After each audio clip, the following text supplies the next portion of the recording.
The heart monitor beeped beside me, steady and indifferent, as if my body breaking wasn't worth hurrying over. My leg was cast from hip to toe. 2 ribs cracked, shoulder torn. A week ago, I was on horseback fixing a busted fence near the southern ridge, just north of Austin. Now I was stitched into a hospital bed, eating morphine through a tube while the world outside moved on without me. And then she walked in. Melissa, my wife, my anchor, my mistake. She didn't bring flowers or grief, just a manila envelope. Her voice didn't tremble when she spoke. It was flat, final. Sign it. I want a real man. No hesitation. No hesitation at all. She dropped the papers on my lap like a tray of trash. Divorce filings. For days after burying my mother. 3 days after my pelvis split on impact. She hadn't even waited for the swelling to go down. I didn't ask why. I didn't need to. I already knew the answer. I took the pen from the tray table and signed. Not because I agreed. Because I was done begging for a woman who had left me long before she packed her suitcase. She looked pleased. And you'll be paying your own medical bills. I looked at her and said the only thing I had left. Okay. She smiled. Cold, practiced little smile. The kind people rehearse in mirrors before they walk away from a man they think is too broken to follow.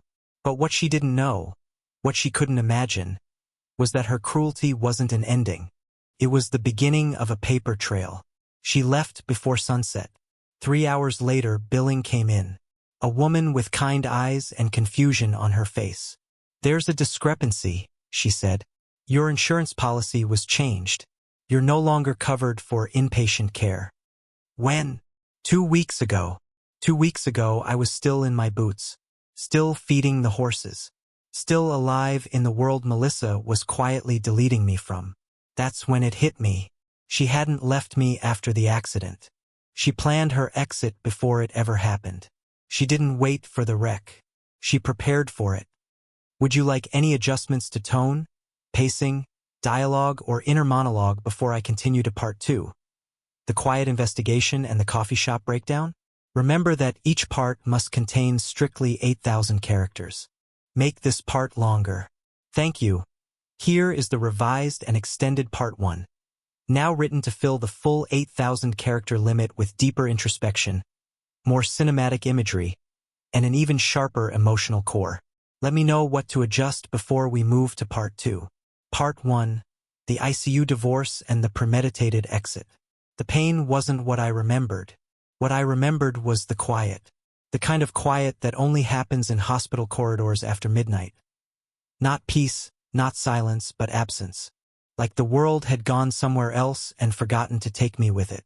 The machines did their part. The ventilator hissed. The monitors chirped.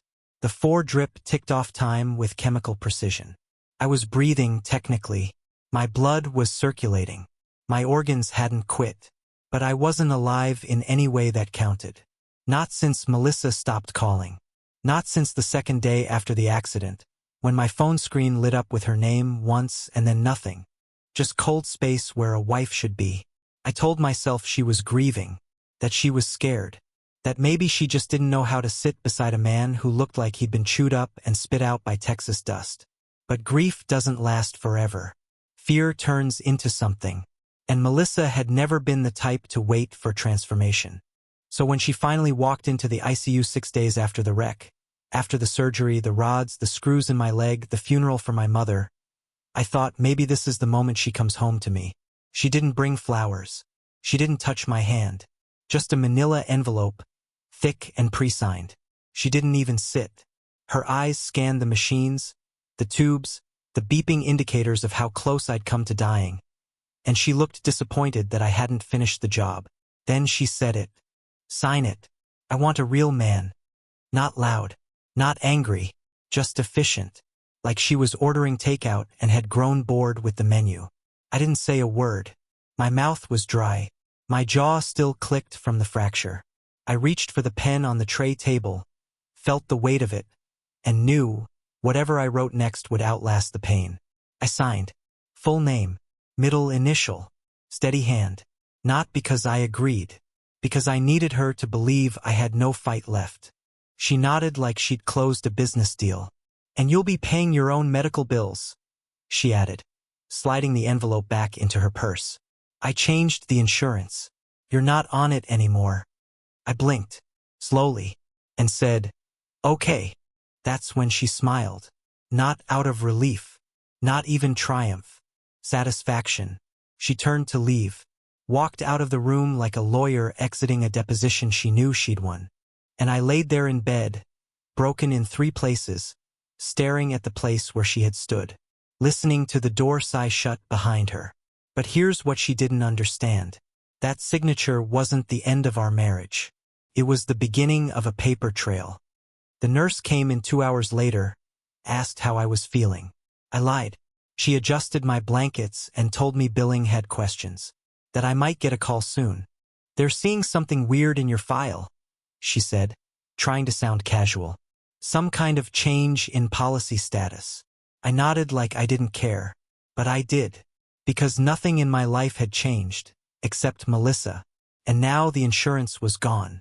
I didn't call her, didn't chase. I waited, and just before midnight the call came. Billing. Woman on the other end sounded tired but sharp. "We need to clarify your coverage," she said. "It shows your policyholder changed your Tier 2 weeks ago. You're not eligible for inpatient care anymore." I sat up straighter, pain slicing through my ribs. "When exactly?" She checked. "Effective the 12th. I did the math. That was 4 days before the accident. 8 days before the funeral. 13 days before Melissa handed me divorce papers in a hospital room with my bones still shattered and my mind still reeling. She hadn't left because I was broken. She made sure I'd be alone when I broke. And that's when I saw it, the whole shape of it. The neat lines of premeditation. The sequence of cold steps. Melissa had exited the marriage like a demolition crew walking through a condemned house. Clip the wires, cut the gas, check the charges, wait for the collapse. She didn't wait for the wreck. She prepared for it. That night I didn't sleep. I stared at the ceiling and saw every moment again. Every comment she made in the weeks leading up to the accident. Every missed dinner. Every locked phone screen she tilted away when I walked into the room. She had been distant, tired, overwhelmed with work.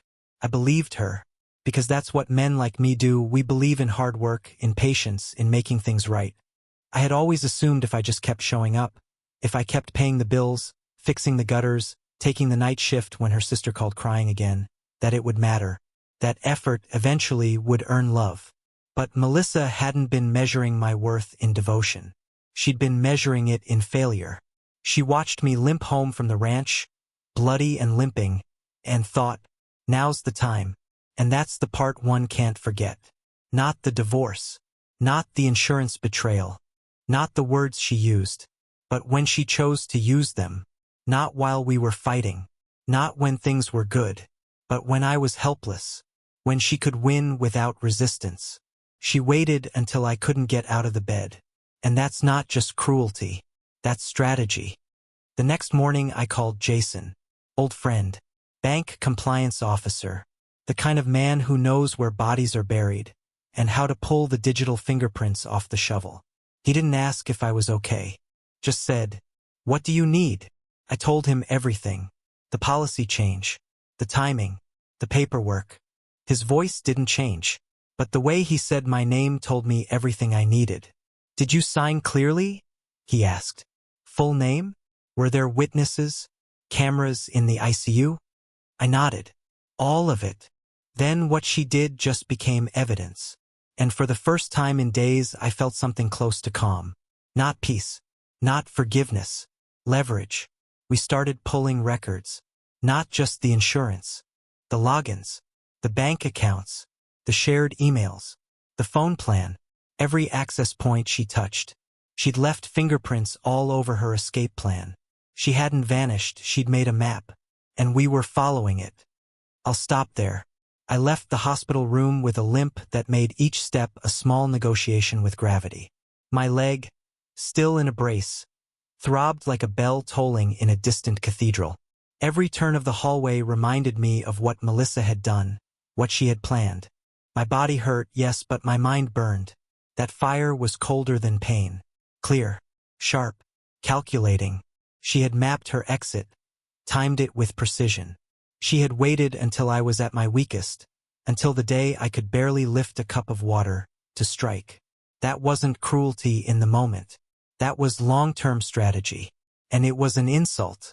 To my body, yes, but more so to my intelligence, my trust, my years of effort building a life around her and the illusion of partnership. I called Jason immediately. Old friend. Bank compliance officer. The kind of man who sees numbers for the truth they hide. The gaps in ordinary lives that spell deceit. I didn't bother to sugarcoat. I told him every detail, down to the paper she had slid across my lap in the ICU and the exact timing of the insurance change. He didn't flinch. He didn't gasp. He didn't offer consolation. He asked one question. Did you sign clearly? Full name? Witnesses? Cameras? Yes, everything. Documented. I could feel the tremor in my voice, but only from exhaustion. Rage had sharpened the rest. Then what she did, he said, just became evidence. Those words hit me like a cold wind. Evidence. Proof. Not opinion. Not memory. Not emotion. Evidence. Suddenly, the room of my mind where defeat had been gathering dust became a war room. Every interaction, every account, every login, every access point Melissa had touched or ignored, it now had a name and a timestamp. It had context. It had weight. We began the work quietly. Hours stretched into nights filled with the soft glow of computer screens and the intermittent ping of notifications. Each log, each record, was another piece of the map she had drawn before the wreck, before my mother's funeral, before the fracture of my body and life intersected. It was meticulous, surgical. She had not left me to chance. She had designed it like a blueprint for my collapse. And now I was tracing the lines, understanding the architecture of betrayal. Then came the first tangible clue, Trevor. The advisor she'd claimed was helping her be practical. That name repeated in financial logs, in email threads, in indirect approvals she'd made through third parties. He was the silent partner in the crime, the man who guided her hand without being present. Every number, every transfer, every deletion had a ghost behind it, and that ghost led to Trevor. And in him, a trail of intentionality that could not be denied. 2 days later, we arranged a meeting. Downtown San Antonio. Coffee shop. Crowded but not overwhelming. I had chosen it for its neutral energy. Neutral territory. The kind of place where one could observe without being observed, and confrontation could happen without being recorded. But of course, this confrontation would record itself in my memory. Unblinking, permanent, brutal. Melissa arrived first. She looked perfect. Tailored jacket, hair combed and sprayed into place. Eyes shielded behind subtle eyeliner that hid neither calculation nor scorn. She smiled when she saw me, the kind of smile that suggests amusement without humor. "You're not going to cause a scene, are you?" she asked, tilting her head as if she expected compliance. I didn't answer immediately. I took a breath, measured the space between us. The clatter of coffee cups, the murmur of conversations around us, became background static. My focus narrowed to her. "Why did you change my insurance?" Her smile tightened. "That's a misunderstanding. The billing department says it happened before the accident." She faltered just slightly. That pause was all I needed. Her eyes flickered to the rim of her coffee cup, back to mine, calculating. "It was just my advisor, Trevor. He said I needed to be more practical," she said. The words were casual, but the slip was monumental. She admitted it. She admitted premeditation. Before I even took my first step in recovery, she had arranged my isolation. She had removed the safety net, then handed me the papers with the calm of someone signing off a contract. I didn't respond. Not yet. I let her leave angry, storming past the tables, letting the door slam behind her. The sound echoed in my chest like a gavel. Her admission was enough. It wasn't apology, it wasn't guilt, it wasn't a request. It was a confession in plain sight. I walked back to my car with that weight settling into my shoulders. Not anger, not despair, calculation. Everything she had done, every maneuver she had made, Every betrayal she had staged was now something I could trace, document, counter, use. Back at my apartment, Jason and I continued the work. Every attempt she made to cover her tracks was mirrored by evidence we were collecting. Emails, logs, timestamps, approval chains, even subtle manipulations of billing and personal accounts. Every click she made left a trail. And for the first time in days, I felt control. Not restoration, not repair, control. The night stretched. The city slept unaware of the quiet war unfolding in my inbox and spreadsheets. I sat at my desk, leg elevated, shoulder sore, ribs aching, and watched the lines of data like soldiers on a map. Each row a movement, each column a strategy. I understood now. She hadn't left me out of impulse. She had planned, orchestrated, executed. And now the evidence would speak where my voice had failed. Emails from Trevor, approvals she had signed before my accident, calendar reminders of policy changes, all collected. PDF, CSV, screensh *TS, timestamps. Every piece of brick in the wall of truth.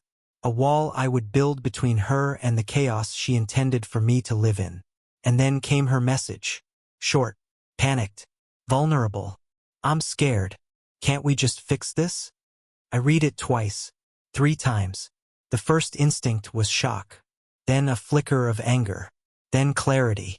I'm not doing this to you. I'm stopping what you started. I typed back. No plea. No debate. No compromise. Just fact. Just line. Just barrier. The hours passed. Documents compiled. Evidence consolidated. Every attempted reversal on her part was logged. Every click, every login, every attempt to interfere was now an artifact. And when she tried to reclaim the narrative, the digital record would be unflinching. I slept very little. When I finally laid my head down, it was with a sense of grim inevitability. The storm was coming. Not from me. From the truth itself. The documents.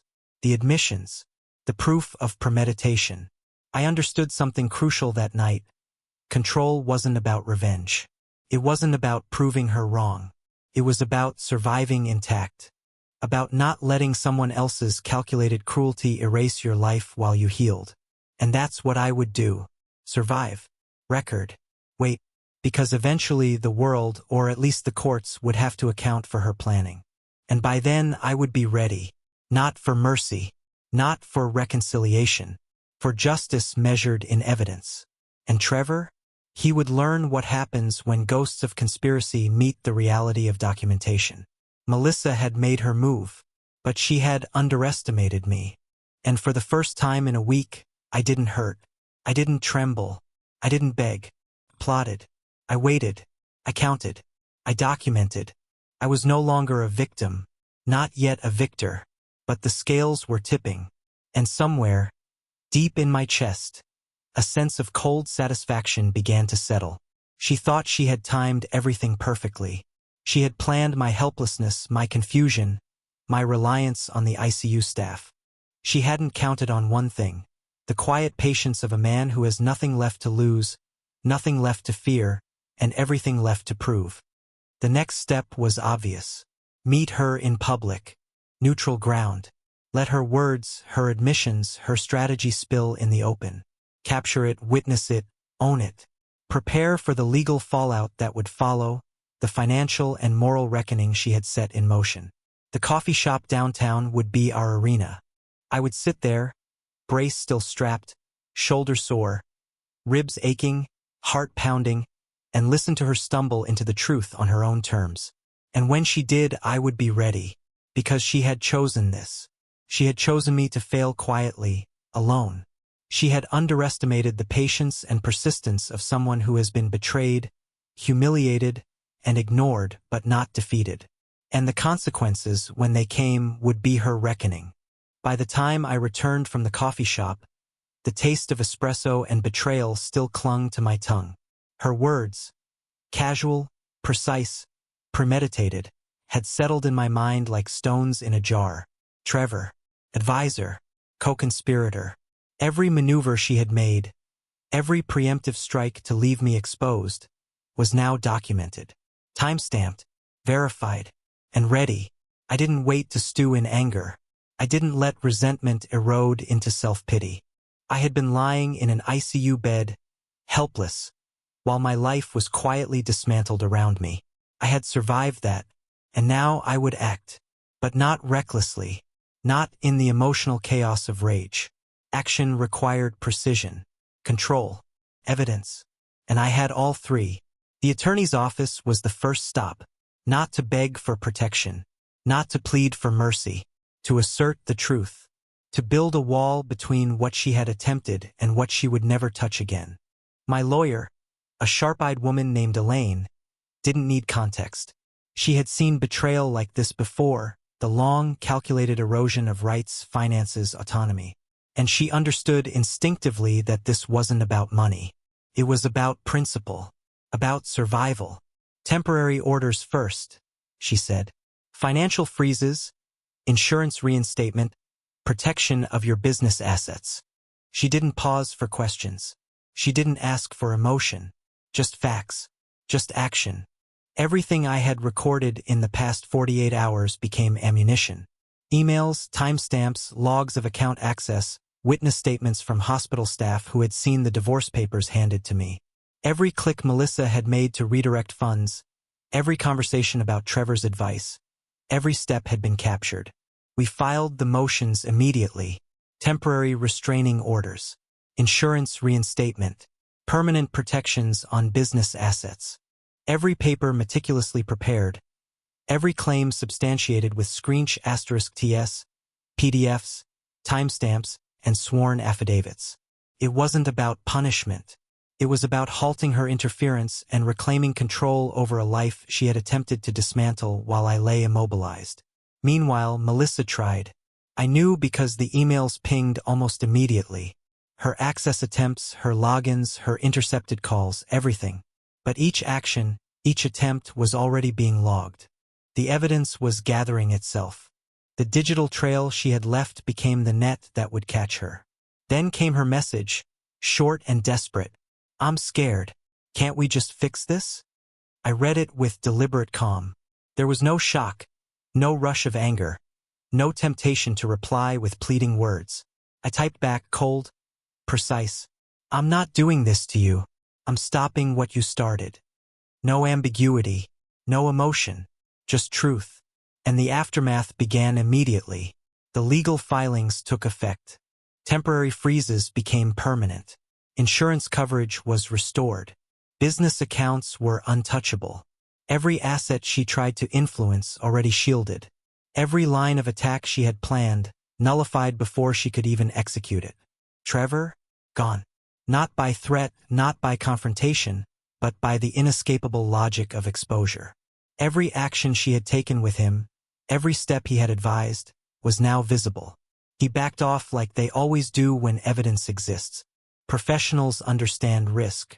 Even accomplices recognize the weight of documentation, of proof, of cold, unblinking records. It wasn't satisfaction I felt. Not exactly. It was clarity, control, a deep, abiding certainty that the game she had started would not end on her terms. She had assumed my weakness. She had assumed my compliance. She had assumed that betrayal could be buried in silence and confusion. But I had survived helplessness. I had transformed evidence into leverage. And now, every misstep she made was a testament to her own premeditation. The weeks after the filings were a blur of court dates, depositions, and digital audits. Every document, every email, every interaction was presented with the precision of a scalpel. Not for revenge, but for protection.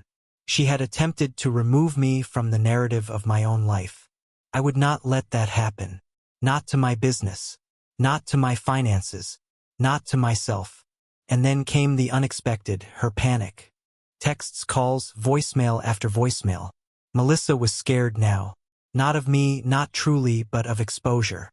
Of accountability. Of consequences she hadn't anticipated. Each message revealed more than she intended. Each plea, each defensive justification, exposed the blueprint she had drawn for my isolation. I didn't reply. Not immediately. Let the silence do its work. Let the weight of responsibility shift to her. let the exposure of her actions settle like sediment in the water. And the world around me began to reassert itself. My business, once vulnerable to her interference, was secure. Insurance, reinstated. Assets, untouchable. Every attempt she made to manipulate outcomes was nullified by documentation, by legal authority, by the simple fact that her own strategy was now visible and actionable. There was no joy in this, no vengeance, only recognition of what had always been true. I had been underestimated. My patience had been mistaken for weakness. My compliance had been mistaken for acceptance. And I had been observed, measured, plotted against, and declared malleable. But the mistake was hers. By the time the court proceedings concluded, I realized something fundamental. Control is not regained through anger, nor through reaction, nor through threats. Control is regained through preparation, through meticulous recording of truth, and the unflinching application of consequences. Melissa had assumed the first part of weakness. She had failed to anticipate the latter. And for the first time in weeks, I slept through a night without the residual anxiety of betrayal gnawing at my ribs. The brace still constrained my movement. The pain still lingered in my shoulder, ribs, and leg, but my mind was no longer captive. It moved freely, calculating, planning. Not revenge, clarity. Order, control. Justice delivered not by emotion, but by evidence, procedure, and the unavoidable logic of truth. The turning point, I realized, had not been signing the papers in the ICU. It had been noticing the pattern, tracing the steps, documenting the strategy, and acting with precision. The lesson was brutal but exact. Betrayal is not neutralized by compliance. It is neutralized by anticipation, preparation, and execution. Melissa had intended to isolate me, to destabilize me while I was most vulnerable. Instead, her actions became the blueprint for her own containment. Her premeditation, her strategy, her attempts at manipulation, all now recorded, all now actionable. She had underestimated the patient, observant, calculating man she thought she was leaving behind. I learned something essential. When you are betrayed, when the person who swore loyalty to you designs your collapse, the only defense is clarity. Not rage, not pleading, not compromise. Clarity, and evidence, and persistence, and the willingness to do what is necessary, unemotional, without hesitation. Every move she had made, every attempt at interference, every word she had spoken about practicality, advisors, insurance, finance, it now served me. Proof of premeditation. Proof that the narrative she would have imposed on my life was built on her own strategic deception. And every document, every screenshot *T, every email chain, every witness statement became a brick in the wall I was erecting to protect my autonomy. When the dust settled, I understood fully. Control is not returned by waiting for apology, nor by demanding recognition, nor by anger alone. Control is returned by precise, calculated action. And in that moment, I reclaimed not just my finances and my assets, but my dignity. Melissa's plan had failed. Trevor's influence was gone. The paper trail was solid, undeniable, complete. And for the first time since the accident, I felt not helplessness, not pain, not grief, but quiet power. A man who had been tested, betrayed, and underestimated, now standing on solid ground of his own design. I wasn't yet free. The consequences of her betrayal would ripple outward. There would be more hearings, more confrontation, more careful navigation through the mess she had made. But I was no longer reactive. I was no longer at her mercy. I had learned the lesson. Those who attempt to remove you from your life will fail, not because they are foolish, but because they underestimate the patience and persistence of someone who has nothing left to lose. And that patience, that persistence, that unwavering focus on evidence and procedure became my shield, my sword, and my final defense. Melissa had assumed my submission. She had planned my downfall. She had timed everything with precision. And yet, in the end, she had given me exactly what I needed. Clarity. And clarity I knew would be enough. The boardroom smelled like polished wood and old money. That was the first thing I noticed when I stepped inside. My legs still stiff from months of braces and rehabilitation. My body a map of scars. My mind still sharp, burning from the months of betrayal, investigation, and legal maneuvering. The company I had built with my own hands, nurtured through sweat, long nights, and endless hours of decision-making, smelled like conquest to anyone who didn't know the story. But to me, it smelled like home. And today, home was under siege. I'd arrived early as usual. Early was control. Control was the only defense against the kind of contempt Melissa and her allies had cultivated around me. I set my briefcase on the table, opened it carefully, reviewing financial reports, shareholder agreements, pending motions. Every piece was in order. Everything protected. The legal shields I had painstakingly constructed over the past months were now permanent. Insurance, finances, assets, everything untouched by anyone who tried to remove me from the life I'd worked to sustain. I was prepared for confrontation, but nothing could prepare me for the expression on Justin's face when he walked in. He was my stepson, 16 years in the making, though he had never acknowledged me as anything more than a convenience. A man who paid bills, bought meals, fixed roofs, maintained the semblance of stability, and never ever asked for acknowledgement. Justin had grown up with all the benefits of my labor, the advantages of a house that ran on my diligence, and the subtle, unspoken understanding that I was expendable. He walked in with the kind of arrogance only adolescence can forge, the kind that makes a child believe the world owes him everything. He didn't glance at me. He didn't nod. He walked straight to the CEO's chair at the head of the table. Perfectly deliberate.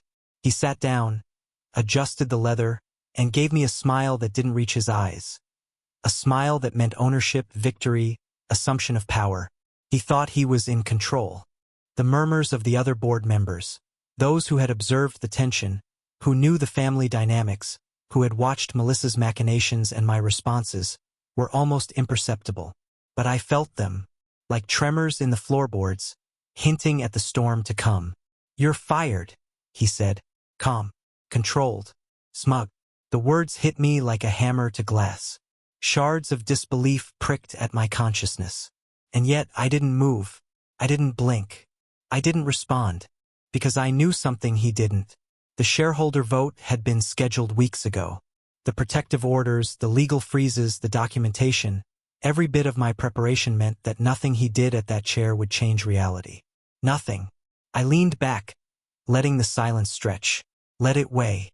Let it hang in the air like smoke in an empty theater. I watched him, measured him.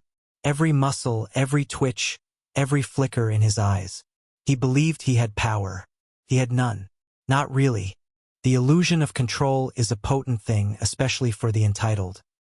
He had been groomed by circumstance, by Melissa's manipulation, to assume authority without responsibility.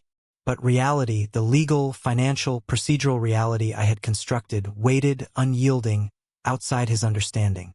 I had learned something crucial over the past months. The world does not hand respect freely. It does not forgive indifference or entitlement. Respect is earned, enforced, and defended. Justin had never paid a cent for this company. He had never lifted a finger to sustain it. Yet he assumed the chair at the head of the table as if inheritance were a right and not a consequence. I didn't say a word. Silence, in these moments, carries more weight than any tirade. It is the invisible lever that shifts perception, exposes hubris, and prepares the mind for reckoning. He shifted in his seat, the leather creaking under his weight, unaware that his declaration of authority was meaningless. I was calm, ice in the marrow, patience in my veins. Every legal order, every shareholder motion, every protective measure I had implemented over the past months solidified the truth. My power, my control, my decision-making authority, untouchable. Monday was coming fast. The board had been notified. Notices had gone out. The votes had been counted. Every contingency, every attempt at subversion, every whisper behind closed doors, every manipulation Melissa had attempted, had been anticipated and nullified. And when the vote occurred, the outcome was inevitable. I would remain the CEO. The company would remain under my direction. The illusion of power Justin had crafted for himself would shatter, publicly, irreversibly. I studied him for a long moment, the boy who had lived in the shadow of my diligence, who had spat contempt at every opportunity, who had assumed privilege without gratitude. The moral calculus of his life was now visible, unflinching. And it was brutal. He had been fed, clothed, protected, guided, and he had assumed it was owed. He had declared that my labor, my presence, my authority irrelevant. And he had been wrong. The tension in the room became almost physical. The board members shifted in their seats. Some glanced at me, some at Justin. None spoke. The words had already been spoken, but the consequences had yet to arrive. I allowed myself a measured exhale. Calm, still, cold.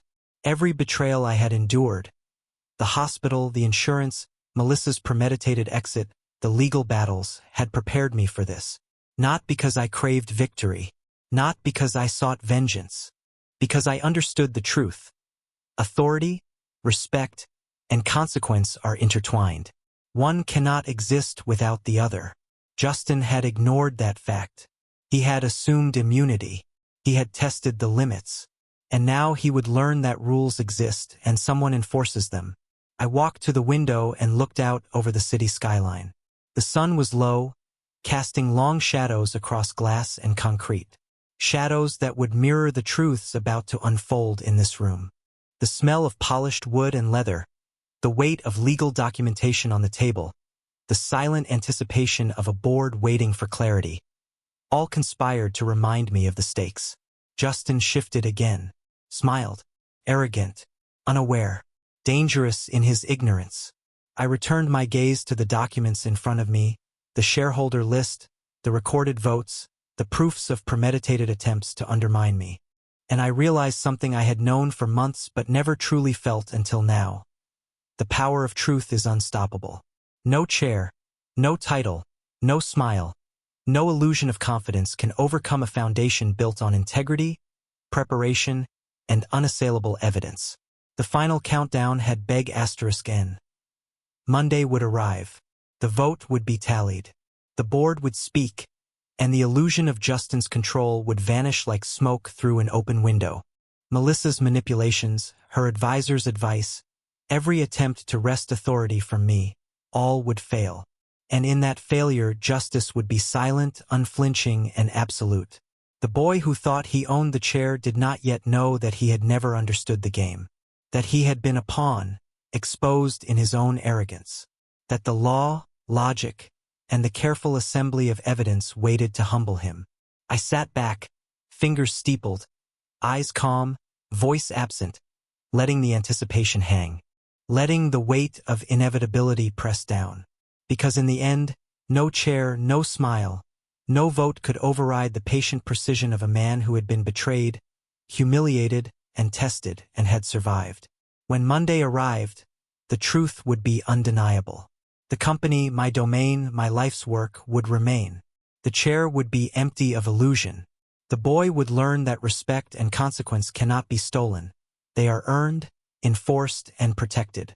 And I, finally, would reclaim everything that had been threatened. Not through rage, not through argument, but through the relentless logic of patience, preparation, and unwavering truth.